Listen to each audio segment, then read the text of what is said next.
Arsenal have a tough task of getting back to winning ways versus Chelsea this weekend, as do Man City against Brighton after a bad run of losses. And can Liverpool keep this winning train moving in Matchweek 11 of the Premier League? You're watching Foot and Mouth.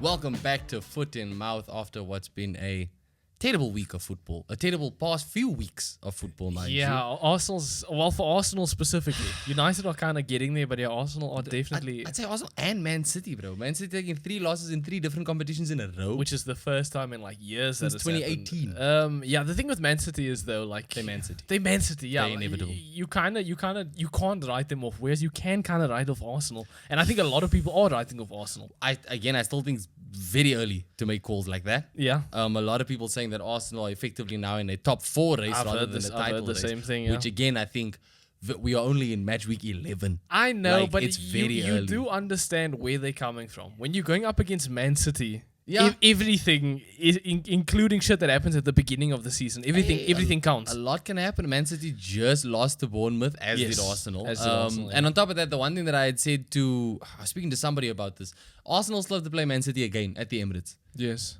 If Arsenal wanted more, then they should play for it and win. You got it. If but Man City it's nothing beating Man City in one game. The issue is being consistent over there. No, fair enough. Again, and this is where it comes down to the players. If the players want it, then they got to perform, bro. Man City also still have to play Liverpool twice this season. So you're putting most of this blame on the players, not Arteta. Well, I think Arteta's gotten some things wrong, but at the same time, bro, when you're looking at especially the last few games, the Newcastle game alone and the Inter Milan game, which we're going to get onto as well, the amount of chances we created. You look at the stats where the shots at goal versus the shots on target. Aren't Arsenal creating no chances? No, bro, like against Inter Milan and against Newcastle, we dominated those games. I saw in terms of position, shots, the passes. Inter Milan game was very unlucky, especially because of that handball call. It was especially unlucky. But in these 2 games alone, Arsenal have had more shots at goal, more possession, more passes completed, more. But the thing is, in both games, we finished, I think Newcastle we had 1 shot on target, and Inter Milan we had like 3 on target, maybe 4. You see? Again, I can't put that on Arteta. No, you can't. What I'm saying is the players need to step up, bro. And again, I'm not saying Arteta's gotten everything right. He's definitely made some questionable decisions over the last few games. But a lot of it is also down to the players, bro. I think most of it's on the players. But yeah, for sure, I mean, not starting Wanyeri. He's still not starting. We saw Odegaard come back in the Inter Milan game. And he still is not starting Wanyeri. I'm still going to say this, bro. I'm not going to berate a manager for not starting a 17-year-old. We shouldn't need him. Logan, we shouldn't I know need you him. shouldn't need him, but clearly you do, because Trossard ain't done the job. Trossard's fall from grace. It's big time fall. Havertz ain't done the job. Moreno's been okay. I think that Havertz also is now being played. He's being played in the Odegaard role, which has never worked. Last season when he went on that form, it's Arteta's fault for keep trying to do this. For sure. Put Wanyeri in. And then that's what I say. Arteta definitely has some blame. Yes. But when you look at the stats of these games, bro, it's a matter of the teams that we're playing against go ahead and then they shut up shop. Yes. Which makes sense. Which makes a ton of sense. You're playing to win a game, bro. But especially a team like Newcastle who aren't really having the best time of, like, they're going to take in anything they can. But we are creating more than enough to at least be a bit more competitive, but we are literally just losing all sight of the goal. Well, look, speaking of, let's get into that Inter Milan game. So, yeah, it was a bit of a tough one. Yeah. Arsenal did look the better team. I think so, bro. Although, like, I know Inter Milan didn't start a lot of the... They rotated. I think there were 5 changes to their team, yeah. And again, Arsenal's playing with no Odegaard. Saka's in the... Saka has consistently been a highlight. Yeah, literally, he's our only shining light. He continues to be Arsenal's only shining light. And it's tough because the other shining light is Odegaard. Yeah, and Thomas Partey. I'll say Thomas Partey's been having a good season. Yeah, Partey has been. But like Odegaard, without Odegaard, it's really been a tough... We're shell, bro. Like, it's as bad as Man City without Rodri. Yeah, like, they literally that vital to the team. It's a ghost of ourselves, bro. Because again, Bukayo Saka and Odegaard have such a good partnership between the two of them. Yeah. They have a good understanding. I think without Odegaard there, Saka is needing to do more. And Havertz, I like Havertz, but I hate his play style, bro. No, like super lackadaisy fucking, like, he's not. I hate that play style. I like it because again it reminds me of Ozil. Ozil was like that. Ozil was very, Berbatov. And Berbatov, they're very low energy. Yeah. But when you need them to do something, The thing is, because of Havertz having to fill in that Odegaard gap, He's constantly never where he needs to be. Never. In the Inter Milan game especially, bro. The Inter Milan I think game Saka could have had at least 2 assists in that game if there was just anybody in that box. 100%. But look, I will say on the Inter game, Inter Milan are no easy team, and a 1-0 loss. And it's a shitty penalty. And that's the thing. Like, again, I'm more disappointed just because of the fact that that's the best we've looked probably this whole month. It is. And we didn't get a win, bro. Yeah, and it was down to a very not dodgy, just a because that's the rule in the European competitions. And also we saw the same thing happen in the City game. There was a handball in the City game as well. It's a stupid handball rule. But bro. again, like in the City game, it happened twice, and the first time it happened to City, they didn't give a penalty. Yep. Then it happens against City, they give the penalty. Yep. So look, I don't know, but I guess it's ball to hand is a penalty now. Bro, in Europe at least, because I know everyone is of the belief that if that was in the Prem, it would have been it's on purpose or not. As if the ball touches your hand, that's a penalty. It's ridiculous, bro. I guess. And on penalties, Arsenal should have got one for Marino, I think, bro. Yes, the way Sommer just came through. I think so. I think so too. Bro. He does double fist his head. We've obviously seen similar things with Onana at United. Yeah. So, I think it should have been a penalty. Yeah, I also would have given a penalty for that. There was another penalty call for Arsenal, though, wasn't there? I don't even remember. I think there was another one that may have been worse. But it was shit unlucky to get done in by a week bro. in any other tournament, any other game. It's not called. It's our first loss in the Champions League this season. It's unfortunately not our first loss of even the week, bro. Because like we said, this was off the back of a 1-0 loss to Newcastle, and we saw improvement from the Newcastle game. That much is for damn sure, bro. Yeah. It was good to see that Thomas Partey, I think, was man of the match in the Inter game, even though we lost the game, bro. But it just shows why he probably should have been in midfield in the Newcastle game. Because with Odegaard out especially, Thomas Partey, I'd say, is the only midfielder we have that actually does those passes across the pitch. The thing is, Deckers can do them.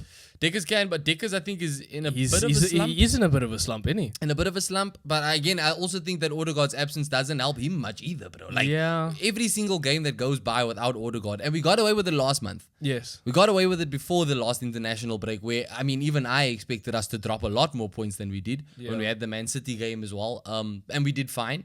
But after the last international break, without Odegaard, we are looking terrible. But obviously, we did see him come on in the Inter game, which is good. Is he ahead of a Chelsea game? Is he fit? Is he gonna play in the Chelsea game? I'm assuming he has to, right? If he comes on in the Inter game, he kind of has to. Either he starts and goes off early, or he comes on late, bro. I think he's going to feature in the Chelsea game.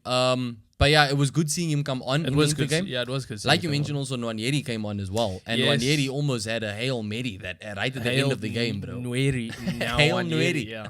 That would have absolutely put him in the headlines, bro. But it wasn't meant to be. Again, it's weird because it's hard to really criticize the team after we actually saw improvement. I know, but even with the improvement, they're still not playing at a level you kind of expect from them. I'm sorry, but to have all these players kind of like Trossard's looking shit, Martinelli's looking shit. Yeah. You can't have Martinelli. I feel for as well, because again, same thing what happened last season. He has the most inconsistency on the left side of the pitch, because his left back is constantly changing. Yes. He can never work up a relationship. His best time at Arsenal was when he had Kieran Tierney there week in, week out. Yeah. And between the two of them, that left side was looking good.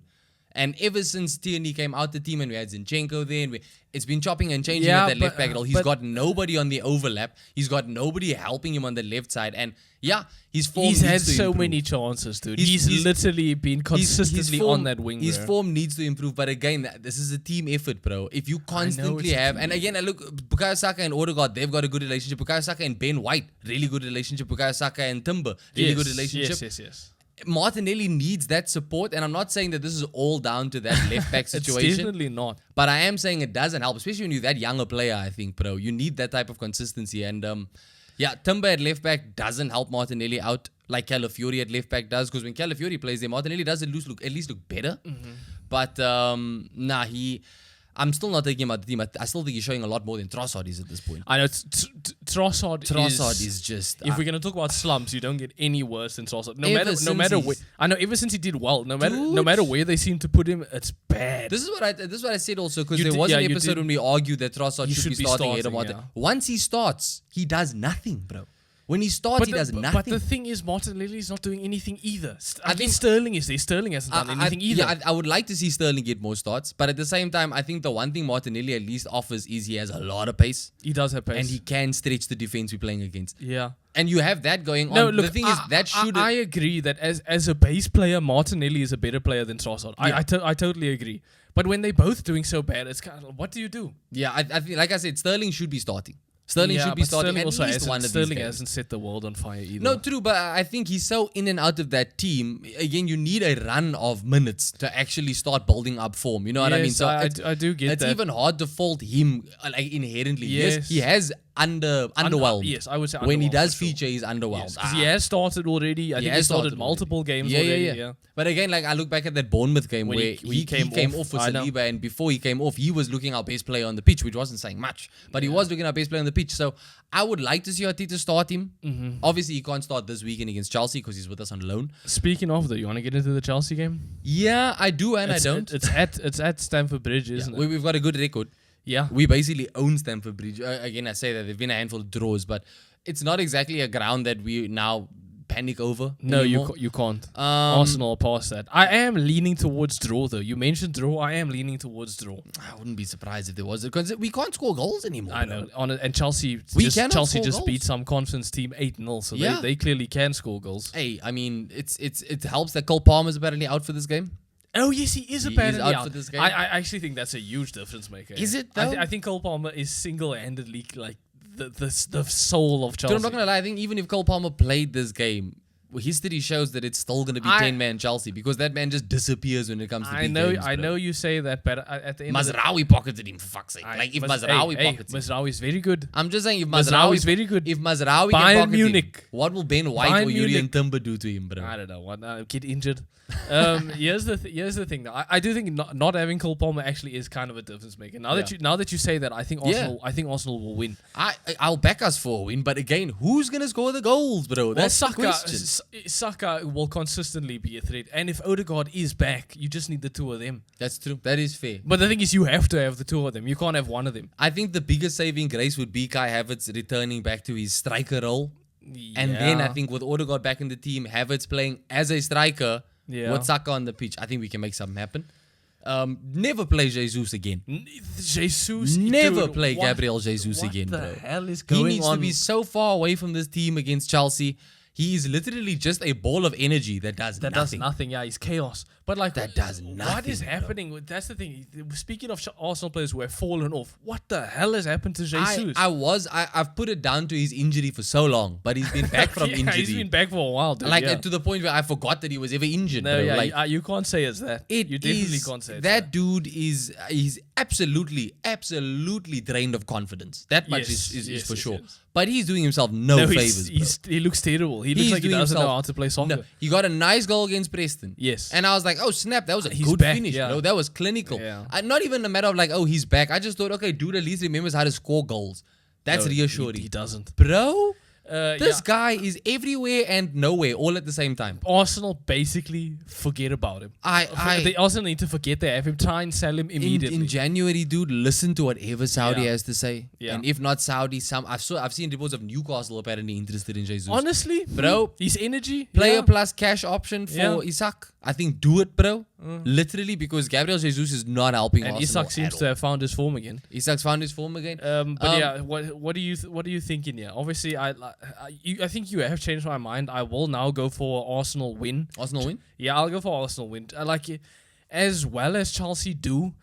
Watching them last week against Man United, they looked bad. They looked very fucking bad. And I think Average, without Cole Palmer, that's basically a loss. They look dude. bad with Cole Palmer Against United. I know that. I saw people saying apparently Nkunku will take his position in the team. Yeah, Nkunku's good as well. And is Nico Jackson in? Is he Probably. also I haven't injured? heard about any Nico Jackson injury. But yeah, look, Chelsea are in a bit of a weird one too, because their captain for Enzo is still not playing. He doesn't start. He's the captain He's of the. bang average, bro. Yeah, He's an I average don't wanna player. say I've bang. been saying he's an I average don't want to player. say. Overpriced. Look, I think anytime you win a World Cup with a team, you're not bang average. Overpriced. You're not bang average. Miguel Merino won the Euros with Spain, bro. Yes, I know, and he's yes, but he played a lot smaller part. Enzo Fernandez was a huge. It's the same thing with McAllister. We know McAllister's good because we've seen him do what he did with Argentina. I think Enzo Fernandez, benefit of the doubt we give him, he is a good player. I think he's showing that he's a system player. But I was gonna say maybe it's just he doesn't totally agree with how Chelsea play. And it is tough when Caicedo is arguably having the best spell of his career right now. And Lavia. Well, his best spell as a Chelsea player. He still look better at Brighton. For sure, but as a Chelsea player, is his best spell. And Lavia's just come back from injury. He also looks very good as well.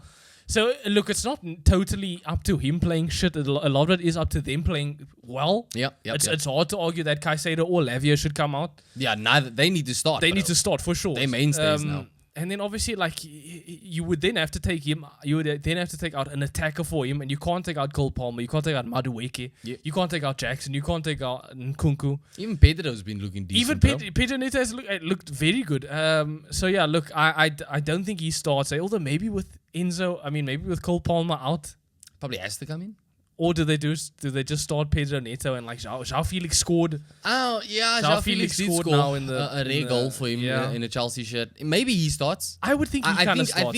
I think he has the right profile for the Arsenal game. Also, you would think in terms of like work rate, he's clearly worked hard enough to deserve a start at this point. You know what I mean? So I would think between the two of them, I know Enzo's the captain. But he's just not. He just doesn't fit in anyway in that team. So dude. So I would go. Impressed. And Sancho's really fallen off as well. Isn't he still ill? Is he still ill? You missed the Man United. He wasn't gonna play anyway because of the loan deal. He physically couldn't play against Man United. That is true. To be fair. But yeah, look, with all this being said, no Cole Palmer in that Chelsea team. You definitely can still get at Chelsea. 100%. Like 100%. And I know you Sanchez isn't the best goalkeeper in the league by any means. Nowhere close. So yeah, I think with all being said, Arsenal should go out there and win, eh? And I think Chelsea might score 1, but I'll go Arsenal 2-1 win. 2-1? Yeah. I am, like I said, I'm going to back Arsenal. We absolutely need to score goals, bro. We just have to get back to goal scoring. Obviously, we are constantly being branded as this anti-football team Mourinho, now, which is Arteta, just, I still think Mourinho it's ludicrous. But, the only way to prove those people wrong is by actually showing up. This is a big game. It's a big game. It is a massive game in the grand scheme of our title chase, which I still think we're very much top 4, which Arsenal's also still in. I think we, especially if Odegaard starts. Yeah. If Odegaard is fit and ready for this game, then I expect a return to form. Yeah. And dude, Havertz has a knack for scoring against Chelsea since he's joined us. So I think Havertz is going to get back to goal scoring as well. A lot of people disrespecting that man again in recent weeks because of the Arsenal performances. So yeah, I'm going to go Arsenal. I'm going to say 3-1, bro. I'm going to say 3-1. We speak it into existence, bro. Man United seem to have had their fortunes turn for the better. At least one game, 1-1. You know, it's a slump and then it's a win. And it's Pauk. Anyone know Pauk? Anyone in the audience? You know where Pauk is from? You know what? The Greece. Hey, a win is a win. Greece. They play in Greece. I know the only Greek team we know is Olympiacos, but apparently Pauk is there. Yeah, look, we beat Pauk 2-0 at home. It's Pauk. I can't name you a single Pauk player. Yeah, we beat Pauk. But yeah, no, look, obviously, looking at Chelsea beat that team that they beat, Noah beat them 8-0. Yeah. You kind of would expect United to at least do more than 2. Yeah. And we should have. There were multiple chances. Obviously, this is Ruud's 3rd game in charge. Mm-hmm. Still undefeated. Yeah, bro. I think we beat Leicester. We drew. Maybe you can tell Amorim that he can chill till the end of the season. Yeah, maybe. Maybe. We'll see. Amorim's going to be the one to fire Ruud. I hope you know that. But yeah, so look, undefeated in 3. We drew 1 and... No, we won 1 and... We won 1. I think we win 2 now. We won 2 now and drew 1. So yeah, that's not terrible. And that draw is Chelsea. Yeah, that's true. Look, we can get into that as well. Shit game. Chelsea United shit game. It looked like 2 teams trying to outshit each other. It was a bit of a bad watch, bro. This is a very bad one. Especially as a neutral. If you were a neutral fan watching that shit, I apologize. Caicedo's goal was beautiful. Insane, yeah. Insane. No, look, guys. Obviously, that goal... As much as there should be someone in United's team on the edge of the box waiting for that, but you never expect someone to hit a first time. It's going to be the only time he does it. Yes. You never expect anyone to be able to cleanly hit a first-time volley on the edge of the box. Like, it never happens. Yep. And yeah, it was tucked in the corner. Onana couldn't really do anything. But yeah, it was, other than that goal, it was kind of a shit game. Yeah, there was nothing going for it at But all. you had said before when we did our predictions, you said that this is historically a draw game. And I guess history prevails. Yeah, it literally ended as a 1-1 draw. I think like both United and Chelsea fans come out of that unhappy, weirdly enough. Yeah. But yeah, Chelsea obviously went on to win 8-0. United went on to beat PAOK 2-0. I'm going to say, I do actually think that of the two teams, I think Chelsea fans will be the more relieved. Like, because I think in terms of who outshitted it was at who, Old Trafford. I think that's yeah, the thing. I think Chelsea definitely shit the bed a bit. But Yes. look, that was a Hail Mary goal. And bro. also with United are in such bad form, where Yeah. Chelsea are arguably in a top 4 battle. So Yeah. a draw for them means more than like a draw for United. It does indeed. I think a draw for United took us from like 14th to 13th. Yeah. So it does. That point got Chelsea above Arsenal. Literally. So a draw for us meant like nothing. Yeah, it just meant you didn't lose. It just meant we didn't lose, and we wanted to win because we want to stay close to Chelsea, because we want to stay close to the top 4. Obviously, that's not going to happen anymore. But yeah, at least that didn't really hinder you guys too much going into the big match PAOK. against PAOK. But yeah, no, look, PAOK had one very specific chance where the striker was in the middle of the box. Onana, it's just What was the one-on-one. striker's name, Ethan, for PAOK? The PAOK striker? I actually think I remember his name. It's like Toulouse. Toulouse or some shit His like name that. is just a French team. Yeah, exactly, Toulouse. And that's what should have happened to PAOK. But yeah, no, look, they had like really one big chance, maybe two big chances. United had a few. Ruud's game in charge again. His last game is coming up now, which we'll get into that as well. Yeah, look, PAOK. Every time you say their name, bro. I can't get over it. PAOK. Look, it's a win. It's a win. We should have beat PAOK. We did beat PAOK 2-0. You can only beat who's in front of you, bro. And obviously we got to shout out Amad Diallo. Obviously, he got two goals by him. The man that's in the bench, Rashford, and Amorim comes in. Proving that he should be starting. Yeah. The question should be Rashford or Garnacha, not Garnacha or Ahmad, or Rashford or Ahmad. Ahmad should be guaranteed to start. Yeah, I think so. He's the one player which should be no question. I think he's earned it. He has definitely point. earned it. Rashford and Garnacha should be battling for the same spot, but Ahmad should be guaranteed that right wing. There's no question about it. Look, it was a shit game.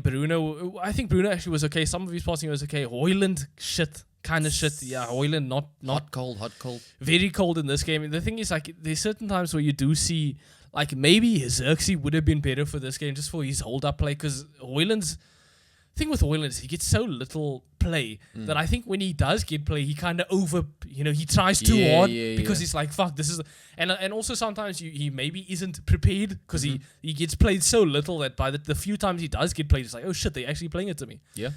So it's tough, but yeah, he looked bad. His hold-up play was bad. His running was bad. He was falling over. His balance was bad. It was a decent game for Xerxes, in all honesty, considering his play style. And considering it's PAOK. Look, on Xerxes, have you given up on him? I've seen some talk about Xerxes. I know a lot of United fans have. I don't Let him think go so. in Jan, bro. He offers something very different. He's still very new, looking like Bambi out there sometimes. But I like his profile. He's a big dude. He looks like he was made for the Prem. Yeah, exactly. He's a big dude. He's not necessarily fast, but he can play a ball. We saw in this PAOK game when he came on, he can play like a nice fucking through ball. So he has value. Yeah. He's worthy. But yeah, it is a very slow start. And United also, look, at the end of the day, you look at someone like Gyökeres or someone like that. I think United should have gone for just someone that is guaranteed. Hoyland's not guaranteed. Xerxes not guaranteed. Yeah. I think they should have just gone for someone like, Osimhen or maybe Gyökeres now, or like someone who's just guaranteed to get you some goals. Yeah. You know what I We mean? didn't even get to see what Ten Hag's idea was with Xerxes, bro. I know, he was we barely didn't- there we before didn't Ten at Hag all. left. But yeah, look, it was a weird game. Casemiro was good. Johnny Evans was okay. Casemiro on a good run of form. Yeah, good on the Gotta form. give props. Yeah, a lot of props. Obviously, this is coming off the back of, we saw fucking Amorim, soon-to-be manager, beating Man City Smashed them. 4-1 in the Champions League. And speaking of Gyökeres, bro, hat-trick. Exactly. And again, mentioning him, he's already signed for Man United. We should just count this as a United. We should just count this as a United win. Yeah. You know what I mean? So now they got 2 wins. Yeah, that's already. He's already got 1 over Man City. Let's go. That's a win for United. But yeah, Gyökeres, we saw he's clearly gotten a lot out of this dude. And I think Gyökeres plays similar to Hoyland. They're both physical. They're both very direct. both blonde white dudes. Jokeris just got a bit more maturity about it. And he obviously is older. I think he's 26 maybe. Exactly. That's the thing. Hoyland is still I think Hoyland's like 22. So I think Hoyland is still very young. So Xerxes and Hoyland are still young. They're still new. We can't judge them fully just yet. Jokeris obviously has a very tempting release clause. I know, 68 mil. 68 mil. Bro. I would do it. We spent just under that on Havertz at Arsenal. And so I mean, fuck. Arsenal in need of a striker. Let's be honest. Jokeris would have been a lot more. I don't know. Havertz got double digits last season. No, but he would have like fit the puzzle better. Possibly. I still think again Arteta is holding out for either Benjamin Sesko or Alexander Isak because those have been the main two people at the top of the shortlist. I know, but let's not argue that Jokeris wouldn't have been better than Havertz. I know that there was also talk that on Sesko didn't join Arsenal because he apparently wasn't guaranteed to start ahead of Havertz. Yes. Which I support. I don't think any player should go into a team and just walk into the starting 11, But we're not talking about Sesko. I'm telling you. That Jokeris would have worked out better than Havertz. Say it. No, I disagree. I think last season was phenomenal. We've seen Jokeris fail in English football. That's all I'm saying. He played for Coventry, bro. Exactly. He was young. He was young. It was a year on from Coventry. So he was 25 and then he went to Sporting. And I think it puts into perspective a lot of how the Portuguese league is compared to English football. Yeah, shit. But at the same time, what you trying to say about my manager? I think your manager is the right guy. Yeah. But I also think that Jokeris is better. I think Jokeris is better than Jesus. He would have offered a lot more. Nobody's even questioning that. Would offer a lot more than Jesus. Would have offered a lot more than Trossard. Yes, but I'm not as Arsenal fan. Arsenal don't need a striker who's going to drop deep and play. As an Arsenal fan, you've got Odegaard there. You've got Saka there. As an Arsenal fan, I am very happy with Kai Havertz. If you put Haaland in Arsenal right now. Yeah, Arsenal win the league. I am very happy with Havertz. If you put a striker who actually plays striker now, I am very happy with Havertz. That man has scored 7 in 7 at the Emirates this season. I'm moving on. No, again, because it takes 2 games and all of a sudden people start disrespecting not 2 games. The man scored 7 in 7. I know. I've watched Havertz play for years and years and years. I'm just saying his style. I could have told you before they signed him the type of striker Arsenal needed. Yeah, fair And it was Ivan Toney. But Havertz, we can't say Havertz hasn't worked. I'm not saying he hasn't. I'm saying Jokeris would have been better. Maybe. Again, after one season of doing that well, I wasn't going to bank on him. Now, I think he's worth it. I mean, it's hard to... But after the one season... Scoring a hat-trick against Man City I am still especially happy with Kai Havertz. But back to United. United played Leicester this week. We did play them a couple weeks ago. Last week, yeah. In the Carabao. We beat them, I think it was like 5-2. Yeah. Which is the biggest... there was some... but yeah, Leicester, you guys are flying. Dude, we're flying high. And also, this is obviously Ruud's last game. I don't think he's going to do anything special. I do think Ahmad is going to start because why the fuck wouldn't he? Yep. Whether we see Xerxes start, I don't know. Hoyland start, I don't know. Neither of them have really proved themselves under Ruud. Nistelrooy is going to want to go out with a bang. You would think so, yeah.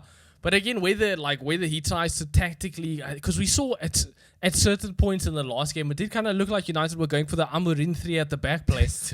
So whether he is slowly trying to change his tactics to get Amorim ready, to get his team ready for Amorim, I don't know. Whether he's just going to do his own thing because it is his last game, I don't know. But yeah, he would like to go out on a bang. Yeah. You assume Leicester is a team you can do it against. We beat them 5-2. They didn't play their first team in that game. No. I'm assuming they will this time. Well, look, with their first team, they got to draw with Ipswich. And also, with their first team with Arsenal, they gave Arsenal a tough time. Yeah, that was a 4-2 for us. So 2 worldies from their players. I know. Leicester can do something, and I think United is worse than Arsenal. So if they were able to give Arsenal a fight, I think they will give United a fight. Let's be honest. Where is it? Trafford? Yeah, it's at Old Trafford. That works? Yeah, it does work, I guess. No, look, United are, Ruud undefeated. I'm sure you'll want to keep it that way. Yeah. I don't know. It's a bit of a toss up. I kind of more or less expect the same team that played against Pauk to start. Maybe not Johnny Evans, and I'm assuming he rested De Ligt and Martinez for this game. Mm-hmm. So instead of Johnny Evans and Lindelof, we'll see De Ligt and Martinez in, obviously. Yeah. But yeah, other than that, whether he wants Xerxes to start getting something, it is the last game with him. You know what I mean? Yeah. But yeah, look, against Leicester, I'm going to go with a 3-1. 3-1? I think from a 5-2, I think that's realistic. I think that is realistic. 3-1. Maybe even 3-2. I could see them maybe scoring. I'll say 2-0 United. Yeah. I'll say 2-0 United. And look, quickly, just going back to Havertz also, I haven't heard anything. No way, I haven't heard anything, but he did get very bloodied up in that Inter game. Yes. So I don't even know if he's going to be fit for this Chelsea game, bro. Yeah. That was a bad injury. So if he does play, then I think he'll score against Chelsea. But yeah, that was a hectic injury. We've had a lot of that so far this season. But yeah, 2-0 United. You going 2-1, 3-1? 3-1. Yeah, 3-2, 3-1, 3-2, somewhere there. I think United will win. I think they should win. All right. Going on to a team that needs to get a win, Manchester City. Yeah, we talk about going through a bad slump. They got Brighton. Obviously, Brighton are actually pretty decent. They looked decent against Liverpool last time. Aren't they like undefeated away or some shit like that? Like I think they have a pretty decent record so far. Yeah. And look, this is at home, but yeah, Man City in all competitions have looked like they've lost something, and that something is Rodri. Here's the thing though. We saw in their last game where they did lose 4-1 to Sporting. We did see KDB come on. So KDB's back. KDB's back. And I actually think KDB coming back negates the Rodri out. To an extent, because now you can kind of pretty much guarantee you'll outscore your opponents. Exactly. So I think actually with KDB, I think Man City's back. I think as soon as KDB stepped on that pitch, Man City's back. Yeah. So as much as I would love to give Brighton the win, Welbeck is in good form. Yeah. Obviously, the coach is one hell of a coach to get this team to constantly evolve and do the... But I just can't. I can't look past Man City. It's not going to be easy. Yeah. I'll definitely say that much. They probably won't start Poussey, the 19-year-old defender who started against Sporting. Shame, bro. What a debut. Poussey. They really got at Poussey in that game. But yeah, I don't see them necessarily doing that. Yeah. But yeah, I do see them winning. There's a chance of another Bournemouth, in my opinion, especially with Brighton. There definitely is, without a doubt. But also at some point, you have to think Haaland starts scoring again. You know what I mean? At some point, you got to think this wall. You should have never told Arteta to stay humble. No, you shouldn't. But with KDB back now, you know what I mean? He has to. I guess. So yeah, I'll go Man City 3-1. 3-1? Yeah. I'm going draw. Yeah, fair. Actually, I think that's fair. I'm going 1-1. I'll say 1-1 draw, bro. 1-1 draw. I think that is actually fair. You want to start from the top? Brentford at home to Bournemouth. Brentford at home to Bournemouth. It's so hard to count Bournemouth out now. It is. It's extremely hard. It's really hard to sleep on them, and bro. Brentford have kind of slumped in their goal scoring form. They've kind of slowed down. They just lost to Fulham. Yeah, they just lost to Fulham. Bournemouth just beat Man City, bro. I mean, hats off to Bournemouth. They've beaten Arsenal and Man City in this month. I know. That's insane. No, it's almost you can't write them out, but you also. Brentford are so inconsistently consistent that you also can't count them out. I think they were a bit unlucky against Fulham. It was a late win for Fulham in that game. So Brentford had the business done up until added time, really. You know what I mean? But Bournemouth are just such an anomaly. The fact that they've put 2 past Man City. I know you. What? I'm actually going to go draw. 2-2 draw. 2-2 draw? Yeah. I'm honestly inclined to back Bournemouth for this. Yeah. I'm going to actually say Brentford take another 2-1 loss, bro. I say Bournemouth win 2-1. Wow. I'm actually going to do it, bro. And a team that's also been having a tough time, Crystal Palace at home to Fulham. Yeah. It's a London derby. Are you just going to go Fulham?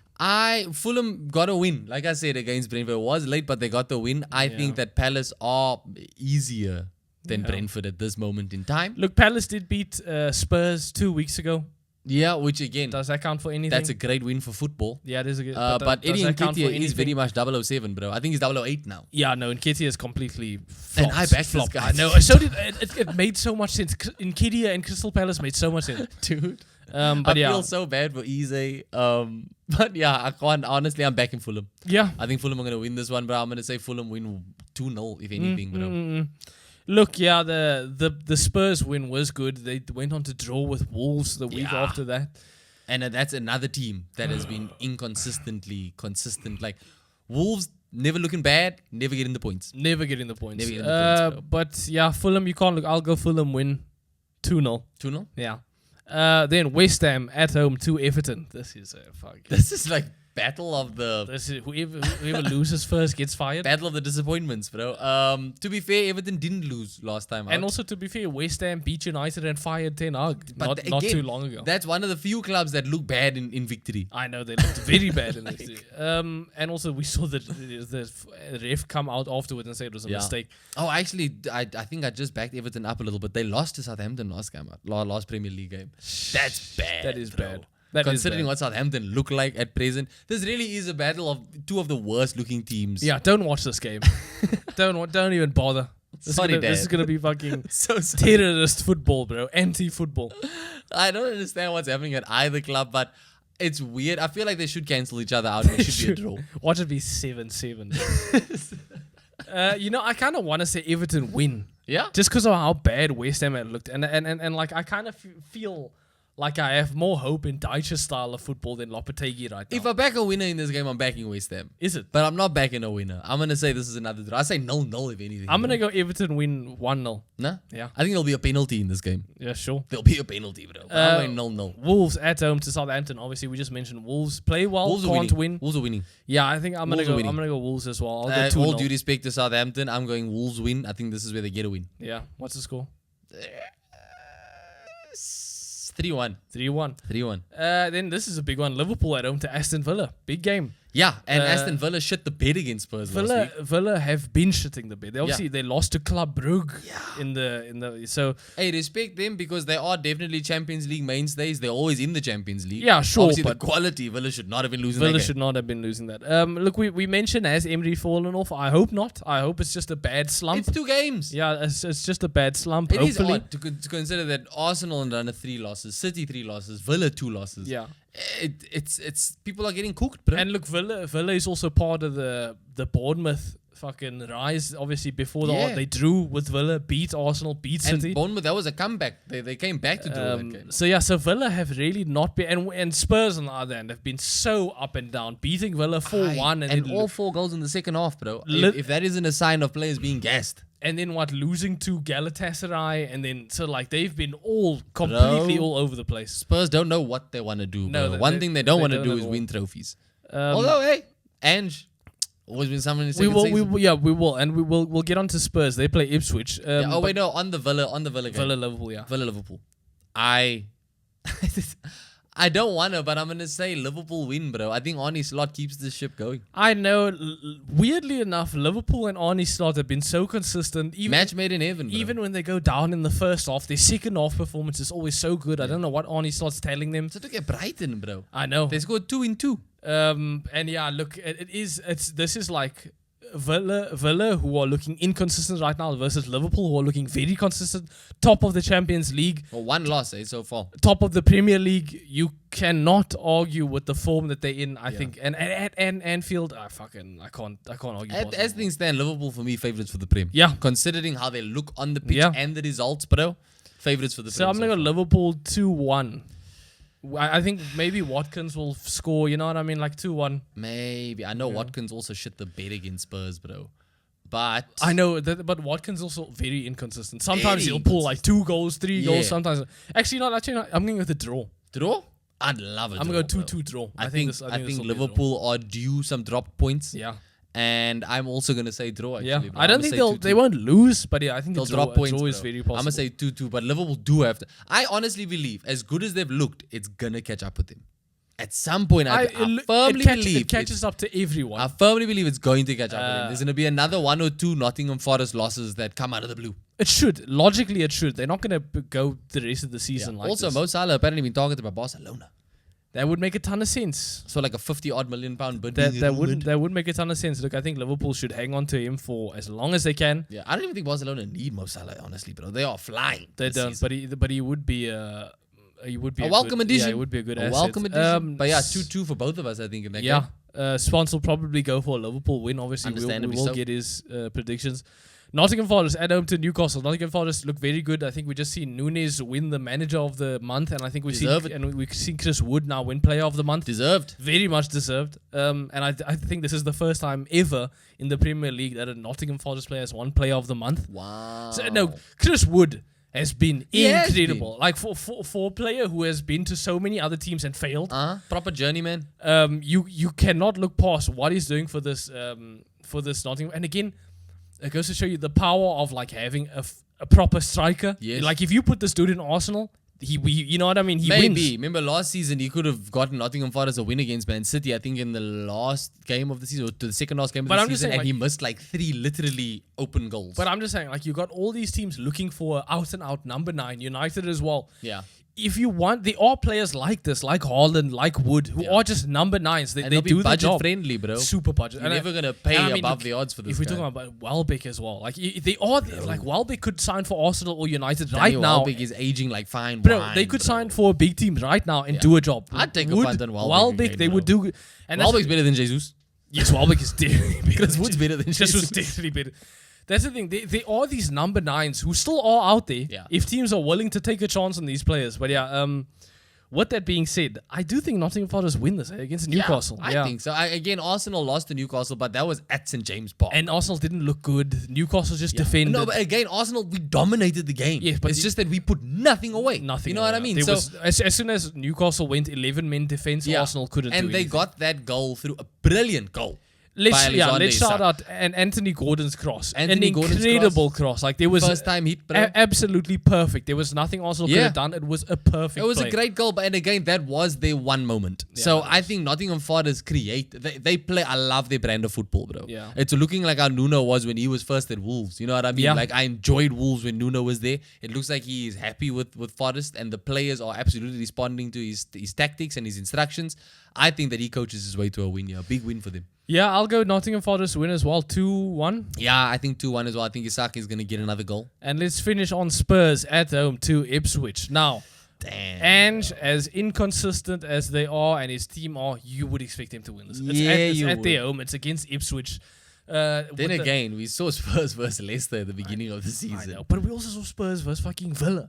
So look, I'm gonna go with Who knows what to expect? who knows what to expect. But yeah, as much as I like Ipswich, and I no, You have been supporting them. yeah, Like, this is Spurs all day though. Yeah, Suns just signed a new contract. I think Spurs win, dude. I'm actually thinking like 3-1 Spurs win, oh man, I don't wanna. but you have to. I'm gonna say draw. I'm gonna say I think it'd be the most Spursy thing to go from slapping up Villa to losing to Galatasaray to drawing with Ipswich. I think they do the full Monty, bro. Yeah, look, That's obviously our little table that we got going Yeah, on. I think I'm still winning on it. You are still winning. The last round of predictions were not good for any of us. That's fine. We don't need to mention it. But look, what's the score? Long What story am I short, winning? last predictions you got 3 right. Sponsi Yeah. got 3 right. I got 4 right. So my Which scores brings are? up the tally to Ethan on 42 points.